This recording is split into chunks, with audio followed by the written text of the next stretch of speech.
So hi ಸ್ನೇಹಿತರೆ, ಹೇಗಿದ್ದೀರಾ? I hope ಪ್ರತಿಯೊಬ್ಬರು ಚೆನ್ನಾಗಿದ್ದೀರಾ ಅಂದ್ಕೊಂತೀನಿ. ಇಲ್ಲಿ ಕೇವಲ ಒಂದು SLC ಒಂದು ಕ್ವಾಲಿಫಿಕೇಶನ್ ಮೇಲೆ, ಅದರಲ್ಲೂ ಒಂದು ಸೆಂಟ್ರಲ್ ಗವರ್ನಮೆಂಟ್ ಕಡೆಯಿಂದ ಒಂದು ನೋಟಿಫಿಕೇಶನ್ ಡಿಕ್ಲೇರ್ ಅನ್ನೋದು ಮಾಡಿದ್ದಾರೆ.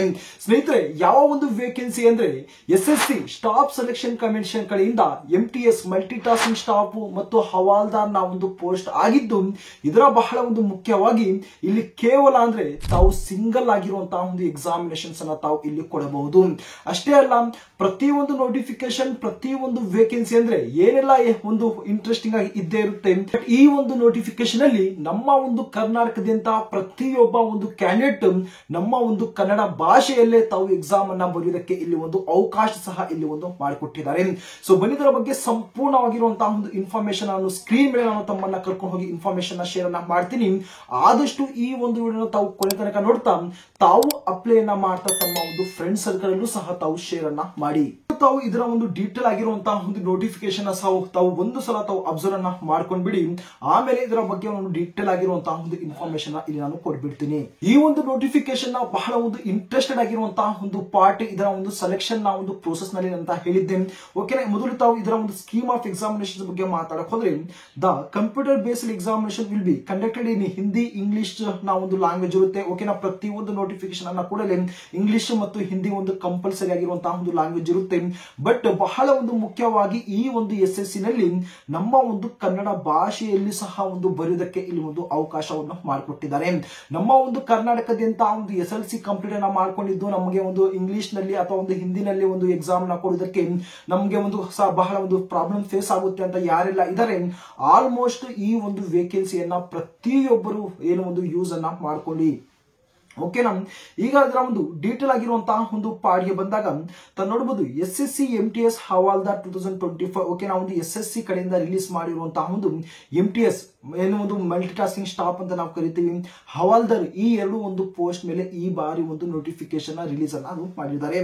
ಮೊದಲು ಇದರ ಒಂದು ಇಂಪಾರ್ಟೆಂಟ್ ಆಗಿರುವಂತಹ ಒಂದು ಡೇಟ್ ಬಗ್ಗೆ ನಾವು ಒಂದು ಗಮನ ಒಂದು ಕೊಟ್ಟಾಗ, ಇದರ ಒಂದು ಸ್ಟಾರ್ಟಿಂಗ್ ಡೇಟ್ ಬಗ್ಗೆ ಮಾತಾಡಕ್ ಹೋದ್ರೆ ಒಂದು ಪ್ರೀವಿಯಸ್ ಮಂತ್ ಅಂದ್ರೆ ಲಾಸ್ಟ್ ಮಂತ್ ಜೂನ್ ನಲ್ಲಿ 26ನೇ ತಾರೀಕು ಏನೋ ಒಂದು ಅನೌನ್ಸ್ಮೆಂಟ್ ಅನ್ನ ಮಾಡಿದ್ದು, ಇದರ ಒಂದು ಲಾಸ್ಟ್ ಡೇಟ್ ಈ ತಿಂಗಳು 24ನೇ ತಾರೀಕು ಇದರ ಒಂದು ಲಾಸ್ಟ್ ಡೇಟ್ ಇರುತ್ತೆ.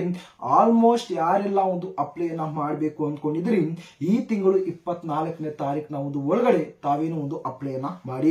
ಹಾಗೆ ಇದರ ಒಂದು ಫೀಸ್ ಏನಿರುತ್ತೆ, ಆ ಒಂದು ಫೀಸ್ ಅನ್ನ ಪೇ ಅನ್ನ ಮಾಡಕ್ಕೆ ಇದರ ಒಂದು ಲಾಸ್ಟ್ ಡೇಟ್ ಇದೇ ತಿಂಗಳು 25ನೇ ತಾರೀಕು ಒಂದು ಡಿಕ್ಲೇರ್ ಅನ್ನ ಮಾಡಿದ್ದಾರೆ. ಮತ್ತು ಅಪ್ಲೈ ಮಾಡುವಂತಹ ಒಂದು ಸಂದರ್ಭದಲ್ಲಿ ಯಾರೆಲ್ಲ ಒಂದು ಸಣ್ಣ ಪುಟ್ಟ ಒಂದು ಮಿಸ್ಟೇಕ್ಸ್ ಅನ್ನ ಮಾಡಿರ್ತೀರಿ, ಆ ಒಂದು ಮಿಸ್ಟೇಕ್ಸ್ ಅನ್ನ ಒಂದು ಕರೆಕ್ಷನ್ಸ್ ಅನ್ನ ಮಾಡ್ಕೊಳ್ಳೋದಕ್ಕೆ ಈ ತಿಂಗಳು 29ನೇ ತಾರೀಕು ಒಂದು ಡೇಟ್ ಅನ್ನ ಕೊಟ್ಟಿದ್ದಾರೆ. ಹಾಗೆ ಇದರ ಒಂದು ಡೀಟೇಲ್ ಆಗಿರುವಂತಹ ಒಂದು ಎಕ್ಸಾಮ್ ಬಗ್ಗೆ ಮಾತಾಡಕ್ ಹೋದ್ರೆ, ಇದೇ ವರ್ಷ ಸೆಪ್ಟೆಂಬರ್ ಮತ್ತು ಅಕ್ಟೋಬರ್ ನಲ್ಲಿ ಮಾಡ್ತೀವಿ ಅಂತ ಒಂದು ಪರ್ಟಿಕ್ಯುಲರ್ ಆಗಿರುವಂತಹ ಒಂದು ಮಂತು ಕೂಡ ಇಲ್ಲಿ ಒಂದು ತಿಳಿಸಿದ್ದಾರೆ. ಈಗ ಇದರ ಒಂದು ಟೋಟಲ್ ಆಗಿರುವಂತಹ ಒಂದು ಪೋಸ್ಟ್ ಬಗ್ಗೆ ಮಾತಾಡಕ್ ಹೋದ್ರೆ 2025 ಈ ಒಂದು SSC ಕಡೆಯಿಂದ ಸುಮಾರು 1075 ಒಂದು ಪೋಸ್ಟ್ ಅನ್ನ ಇಲ್ಲಿ ಒಂದು ರಿಲೀಸ್ ಅನ್ನೋದು ಮಾಡಿರ್ತಾರೆ. ಓಕೆನಾ, ಈ ಒಂದು ಪೋಸ್ಟ್ ಡೀಟೇಲ್ಸ್ ಬಗ್ಗೆ ತಾವು ಒಂದು ಸಲ ತಾವು ಗಮನವನ್ನು ಕೊಡಬಹುದು. ಹವಾಲ್ದಾರ್ ಎನ್ನುವಂತಹ ಒಂದು ಪೋಸ್ಟ್ ಗೆ ಮಾತ್ರ 1075 ಒಂದು ಪೋಸ್ಟ್ ಅನ್ನ ಇಲ್ಲಿ ಒಂದು ರಿಲೀಸ್ ಅನ್ನೋದು ಮಾಡಿದ್ದಾರೆ. ಓಕೆನಾ, ಅದರಲ್ಲೂ ಹವಾಲ್ದಾರ್ ನಲ್ಲಿ ತಾವು ನೋಡಬಹುದು ಜನರಲ್ಗೆ 477, OBC ಗೆ 267, SC ಗೆ 137, ST ಗೆ 90, EWS ಗೆ 134 ಒಂದು ಪೋಸ್ಟ್ ಅನ್ನ ರಿಲೀಸ್ ಅನ್ನ ಮಾಡಿದ್ದಾರೆ. ಹಾಗಾದ್ರೆ ಒಂದು MTS ನ ಒಂದು ಪೋಸ್ಟ್ ಅನ್ನ ಯಾಕೆ ರಿಲೀಸ್ ಅನ್ನ ಮಾಡಿಲ್ಲ ಅಂದ್ರೆ, vacancies yet to be announced expected soon. ಓಕೆನಾ, ಬಹಳ ಬೇಗ ಈ ಒಂದು MTS ಬಗ್ಗೆನೂ ಕೂಡ ಒಂದು ವೇಕೆನ್ಸಿ ಅನ್ನೋದು ಡಿಕ್ಲೇರ್ ಅನ್ನೋದು ಮಾಡಿಬಿಡ್ತಾರೆ. ಆಮೇಲೆ ನಂತರ ನಾನು ಅದರ ಬಗ್ಗೆ ಅಪ್ಡೇಟ್ ಅನ್ನೋದು ನಾನು ಕೊಡ್ತೀನಿ. ಇದರ ಒಂದು ಅರ್ಹತೆ ಅಥವಾ ಒಂದು ಎಲಿಜಿಬಿಲಿಟಿ ಡೀಟೇಲ್ಸ್ ಬಗ್ಗೆ ಮಾತಾಡಕ್ ಹೋದ್ರೆ, ಯಾರೆಲ್ಲ ನಮ್ಮ ಒಂದು ಕರ್ನಾಟಕದಿಂದ 10th ಪಾಸ್ ಅನ್ನ ಕಂಪ್ಲೀಟ್ ಅನ್ನ ಮಾಡ್ಕೊಂಡಿದ್ದೀರಿ, ಮೆಟ್ರಿಕ್ಯುಲೇಷನ್ ಅನ್ನೋದು ಕಂಪ್ಲೀಟ್ ಅನ್ನ ಆಗಿದೆ, ಪ್ರತಿಯೊಬ್ಬ ಒಂದು ಕ್ಯಾಂಡಿಡೇಟ್, ಅದು ಒಂದು ಮೇಲ್ ಆಗಿರ್ಬೋದು, ಫಿಮೇಲ್ ಆಗಿರ್ಬೋದು, ಅದು ಯಾವುದೇ ಒಂದು ಬೋರ್ಡ್ ಅಲ್ಲಿ ಕೂಡ ತಾವು ಕಂಪ್ಲೀಟ್ ಅನ್ನ ಮಾಡ್ಕೊಂಡಿದ್ರೆ ತಾವು ಆರಾಮ್ಸೆ ತಾವು ಈ ಬಾರಿ ಒಂದು ಅಪ್ಲಿಕೇಶನ್ ತಾವು ಹಾಕಿ. ಇದರ ಒಂದು ಏಜ್ ಲಿಮಿಟ್ ಅನ್ನ ಒಂದು ಸಲ ತಾವು ಗಮನವನ್ನು ಕೊಡಬಹುದು. ಏನು 31/5/2025 ತಮ್ಮ ಒಂದು ಏಜ್ ಅನ್ನ ಕ್ಯಾಲ್ಕುಲೇಟ್ ಅನ್ನ ಮಾಡಿದಾಗ MTS ಅನ್ನುವಂತಹ ಒಂದು ಪೋಸ್ಟ್ ಗೆ 18ರಿಂದ 25 ವರ್ಷ ಇಲ್ಲಿ ಒಂದು ಏಜ್ ಅನ್ನ ಲಿಮಿಟ್ ಅನ್ನ ಕೇಳಿದ್ದಾರೆ. ಹಾಗೆಯೇ ಒಂದು ಹವಾಲ್ದಾರ್ ನ ಒಂದು ಪೋಸ್ಟ್ ಗೆ 18ರಿಂದ 27 ವರ್ಷ ಇಲ್ಲಿ ಒಂದು ಏಜ್ ಅನ್ನೋದು ಏಜ್ ಲಿಮಿಟ್ ಅನ್ನೋದು ಕೇಳಿದ್ದಾರೆ. ಏಜ್ ಅಲ್ಲಿ ರಿಲ್ಯಾಕ್ಸೇಷನ್ಸ್ ಇದೆಯಾ? 100% ಏಜ್ ಅಲ್ಲಿ ರಿಲ್ಯಾಕ್ಸೇಷನ್ಸ್ ಇದೆ. SC ST ಗೆ 5 ವರ್ಷ, OBC ಗೆ 3 ವರ್ಷ ಮತ್ತು PWD ಗೆ ಏನೋ ಒಂದು ಜನರಲ್ ಗೆ 10 ವರ್ಷ, SC ST ಗೆ 15, OBC ಗೆ 13 ಒಂದು ವರ್ಷ. ಹಾಗೆಯೇ ಒಂದು ಎಕ್ಸ್ ಸರ್ವಿಸ್ ಮ್ಯಾನ್ ಕೂಡ ಇಲ್ಲಿ ಒಂದು ಏಜ್ ಅಲ್ಲಿ ರಿಲ್ಯಾಕ್ಸೇಷನ್ಸ್ ಅನ್ನೋದು ಕೊಟ್ಟಿದ್ದಾರೆ. ಬಹಳ ಒಂದು ಮುಖ್ಯವಾಗಿ ಸ್ಯಾಲರಿ ಬಂದಾಗ ನಿಮ್ಮ ಒಂದು ಸ್ಯಾಲರಿ ಏನೋ ಒಂದು ಈ ಸೆಂಟ್ರಲ್ ಗವರ್ನಮೆಂಟ್ ಕಡೆಯಿಂದ ಬರುವಂತಹ ಒಂದು ಕಾರಣದಿಂದಾಗಿ 18ರಿಂದ 56,900 ರೂಪಾಯಿವರೆಗೂ ಏನೋ ಒಂದು ತಾವು ಸ್ಟಾರ್ಟಿಂಗ್ ಅಥವಾ ಒಂದು ಫೈನಲ್ ಆಗಿರುವಂತಹ ಒಂದು ಸ್ಯಾಲರಿನ ಎಕ್ಸ್ಪೆಕ್ಟ್ ಅನ್ನ ಮಾಡಬಹುದು. ಇನ್ ಹ್ಯಾಂಡ್ ಬಗ್ಗೆ ಮಾತಾಡಕ್ ಹೋದ್ರೆ ತಮಗೆ ಒಂದು ಪ್ರತಿ ಒಂದು ಸ್ಟಾರ್ಟಿಂಗ್ ಮಂತ್ ಅಲ್ಲಿ ಎಷ್ಟು ಸಿಗುತ್ತೆ ಅಂದ್ರೆ 20ರಿಂದ 26,000 ತಮ್ಮ ಒಂದು ಸ್ಟಾರ್ಟಿಂಗ್ ಆಗಿರುವಂತಹ ಒಂದು ಸ್ಯಾಲರಿ ಬರ್ತಾ ಫೈನಲ್ ಆಗಿ ಇಷ್ಟು ದೊಡ್ಡ ಮಟ್ಟದಲ್ಲಿ ತಮ್ಮ ಒಂದು ಸ್ಯಾಲರಿ ಟಚ್ ಆಗುತ್ತೆ. ಓಕೆನಾ. ಇದರ ಒಂದು ಸೆಲೆಕ್ಷನ್ ಪ್ರೊಸೆಸ್ ನಲ್ಲಿ ಬಗ್ಗೆ ಮಾತಾಡಕ್ ಹೋದ್ರೆ ಸ್ನೇಹಿತರೆ ತಾವು ಅಬ್ಸರ್ವ್ ಅನ್ನ ಮಾಡಬಹುದು. ಈ ಒಂದು MTS ಏನಿದೆ, ಈ ಒಂದು MTS ನಲ್ಲಿ ಕೇವಲ ಒಂದು ಕಂಪ್ಯೂಟರ್ ಬೇಸ್ಡ್ ಟೆಸ್ಟ್ ಮಾತ್ರ ಇಲ್ಲಿ ತಾವು ಕೊಡಬೇಕಾಗಿರುತ್ತೆ. ಈ ಒಂದು CBT ಟೆಸ್ಟ್ ಅನ್ನ ಮಾತ್ರ ಬಿಟ್ಟು ತಾವೇನೋ ಒಂದು ಫಿಸಿಕಲ್ ಎಫಿಷಿಯನ್ಸಿ ಟೆಸ್ಟ್ ಆಗಿರ್ಬೋದು, ಫಿಸಿಕಲ್ ಟೆಸ್ಟ್ ತಾವು ಏನು ಕೊಡುವಂತಹ ಒಂದು ಅವಶ್ಯಕತೆ ಇಲ್ಲ. ಸಿಂಗಲ್ ಟೈಪ್ ಆಫ್ ಎಕ್ಸಾಮಿನೇಷನ್ಸ್ ಅನ್ನ ತಾವು ಬರೆದು MTS ಪೋಸ್ಟ್ ಅನ್ನ ತಾವು ತಗೋಬಹುದು. ಹಾಗಾದ್ರೆ ಒಂದು ಹವಾಲ್ದಾರ್ ಬಗ್ಗೆ ಮಾತಾಡಕ್ ಹೋದ್ರೆ ಏನೋ ಒಂದು CBT ಟೆಸ್ಟ್ ಇರುತ್ತೆ, ನಂತರ PET ಇರುತ್ತೆ, PST ಇರುತ್ತೆ, ಮತ್ತು ಡಾಕ್ಯುಮೆಂಟ್ ವೆರಿಫಿಕೇಶನ್ ಇರುತ್ತೆ, ಒಂದು ಮೆಡಿಕಲ್ ಟೆಸ್ಟ್ ಇರುತ್ತೆ. ಈ ರೀತಿಯಾಗಿರುವಂತಹ ಒಂದು ಸ್ಟೇಜಸ್ ನಲ್ಲಿ ತಮ್ಮ ಒಂದು ಎಕ್ಸಾಮಿನೇಷನ್ಸ್ ಇರುತ್ತೆ. ಇದರ ಬಗ್ಗೆ ನಾನು ನೋಟಿಫಿಕೇಶನ್ಸ್ ಮುಖಾಂತರ ನಾನು ತಿಳಿಸ್ತೀನಿ, ತಾವು ಟೆನ್ಷನ್ ತಗೋಬೇಡಿ.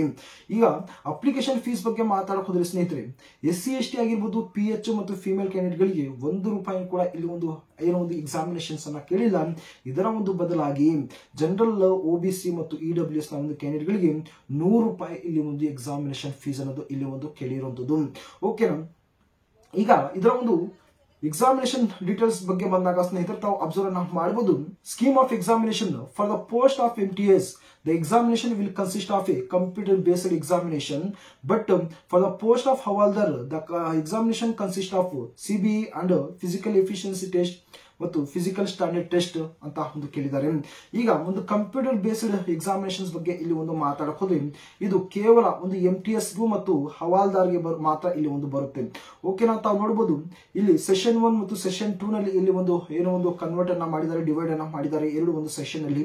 ಮೊದಲನೇ ಒಂದು ಸೆಷನ್ ಅಲ್ಲಿ ತಾವು ನೋಡಬಹುದು numerical mathematics and reasoning ability and problem solving ಅಂತ ಕೊಟ್ಟಿದ್ದಾರೆ.